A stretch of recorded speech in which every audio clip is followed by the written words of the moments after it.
લાપાળિયા પાસે bike slip થતા યુવકનું મોત થયું છે। લીલિયા પાસે લક્ઝરી બસે બાઇકને ઠોકરે લેતા યુવકનું મોત। અમરેલી જિલ્લામાં બે અકસ્માતમાં લોકોએ જીવ ગુમાવ્યો હતો। અમરેલીના લાપાળિયા નજીક બાઇક સ્લીપ થતા મોત થયું હતું, તો બીજી બાજુ લીલિયાના રેલવે ફાટક નજીક એસટી પિકઅપ પાસે લક્ઝરી બસે બાઇક ચાલકને ઠોકર મારતા મોત નીપજ્યું હતું। બંને ઘટનાઓને લઈને પોલીસે કાર્યવાહી હાથ ધરી હતી। અમરેલી જિલ્લાના લીલિયાના પીપળવા રોડ રેલવે ફાટક પાસે આવેલ બસ સ્ટેન્ડ નજીક અકસ્માત સર્જાયો હતો, જેમાં એક વ્યક્તિનું મોત થયું હતું। ભેંસવડી ગામના રાકેશભાઈ વિનુભાઈ આસોદરા નામના 32 વર્ષીય યુવક બાઇક લઈને લીલિયાથી પીપળવા રોડ પર આવેલ પેટ્રોલ પંપ ખાતે પેટ્રોલ પુરાવવા માટે જતા હતા।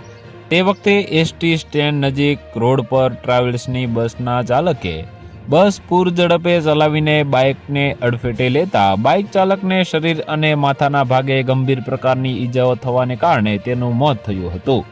અમરેલીના લાપાળિયા ગામ નજીક બાઇકને અકસ્માત નડ્યો હતો। રેમતભાઈ ઇન્દ્રસિંહભાઈ મેડા નામનો 35 વર્ષીય મધ્યપ્રદેશનો પરપ્રાંતીય યુવક, જે હાલ અમરેલીના કેરિયા રોડ પરના કનુભાઈ વઘાસિયાના ખેતરે રહેતો હતો।